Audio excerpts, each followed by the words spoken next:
ഭരണപക്ഷം ഒറ്റക്കെട്ടാണെന്നും chairman മാറിയത് വികസനത്തെ ബാധിക്കില്ലെന്നും പാലാ നഗരസഭാ ചെയർമാൻ തോമസ് പീറ്റർ പറഞ്ഞു. പാലാ മീഡിയ ക്ലബ്ബിൽ സംഘടിപ്പിച്ച മീറ്റ് ദ പ്രസ് പരിപാടിയിൽ സംസാരിക്കുകയായിരുന്നു അദ്ദേഹം. പാലാ മീഡിയ ക്ലബ്ബിൽ വെച്ച് മീറ്റ് ദ പ്രസ് പരിപാടി സംഘടിപ്പിച്ചു. മുനിസിപ്പൽ ചെയർമാൻ തോമസ് പീറ്റർ മാധ്യമപ്രവർത്തകരുമായി സംവദിച്ചു. പാലായിലെ വിഷ്വൽ മീഡിയ കൂട്ടായ്മയിലെത്തിയ ചെയർമാനെ മീഡിയ ക്ലബ്ബ് ഭാരവാഹി ACV റിപ്പോർട്ടർ സിനു മോഹൻ പൂച്ചെണ്ടു നൽകി സ്വീകരിച്ചു. തുടർന്ന് media club president i4U news reporter Sandhya KS യോഗത്തിൽ സ്വാഗതം ആശംസിച്ചു. Media club vice president Drishya channel reporter Tarun ചെയർമാനുമായുള്ള സംവാദ പരിപാടിക്ക് തുടക്കം കുറിച്ചു.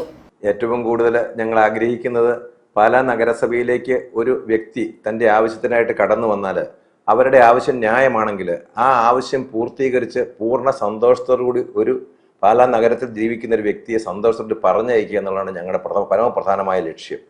രണ്ടാമതായി നമ്മുടെ ഗവൺമെൻറ് താലൂക്ക് ആശുപത്രി ആശുപത്രിയുണ്ട്. നമുക്കറിയാം ഒരുപാട് സാമ്പത്തികമായിട്ട് പിന്നോക്കം നിൽക്കുന്ന ആൾക്കാർക്ക് വളരെ ഒരു ആശ്രയമാണ് ആ ആശുപത്രി.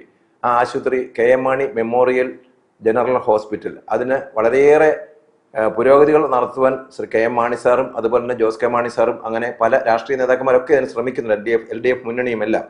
അപ്പോൾ അതിന് ഞങ്ങളാലാവുന്ന മുനിസിപ്പാലിറ്റിയിൽ നിന്നും പറ്റുന്ന എല്ലാ കാര്യങ്ങളും ഞങ്ങൾക്ക് ചെയ്യണം എന്ന് വളരെയധികം ആഗ്രഹമുണ്ട്. കാരണം നമ്മുടെ നാട്ടിലെ സാമ്പത്തികമായിട്ട് പിന്നോക്കം നിൽക്കുന്ന വ്യക്തികളുടെ ഏക അഭയകേന്ദ്രമായ ആശുപത്രിയിൽ വരുന്ന ആൾക്കാർക്ക് അവരുടെ ആവശ്യത്തിന് വേണ്ട ട്രീറ്റ്മെന്റ് നടത്തി അവരെ തിരിച്ചയക്കണം, രോഗം ഭേദമാക്കി തിരിച്ചയക്കണം. അതിനുള്ള എല്ലാ നടപടികളും ഞങ്ങളാലാവുന്നത് ഞങ്ങളെല്ലാവരും, ഞാൻ ഒറ്റയ്ക്കല്ല കേട്ടോ, എൻ്റെ കൂടെ ഉള്ള പ്രവർത്തിക്കുന്ന മറ്റേ കൗൺസിലേഴ്സ്, ഇവർ കൂടാണ്ട് ബാക്കിയുള്ള കൗൺസിലേഴ്സ്, ഞങ്ങൾ എല്ലാവരും കൂടി പ്രതിജ്ഞാബദ്ധരാണ്. അതിന് ഞങ്ങൾ ശ്രമിക്കും.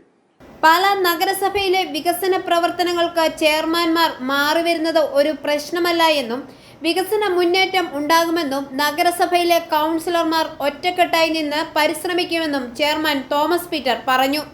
നഗരസഭയിലെ സാമ്പത്തിക പ്രശ്നങ്ങൾക്ക് പരിഹാരം കാണുമെന്നും ഭരണ പ്രതിപക്ഷാംഗങ്ങളെ ഒറ്റക്കെട്ടായി നിർത്തിക്കൊണ്ടുള്ള ഒരു ഭരണ സംവിധാനമാണ് ആഗ്രഹിക്കുന്നതെന്നും അദ്ദേഹം പറഞ്ഞു. Media club joint secretary star vision reporter Anil Kurjithanam ആശംസ പ്രസംഗം നടത്തി.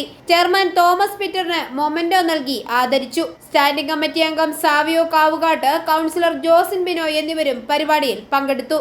Media club secretary Meenachil news Joseph VJ യോഗത്തിന് കൃതജ്ഞത അർപ്പിച്ച് സംസാരിച്ചു. i4U news Pala.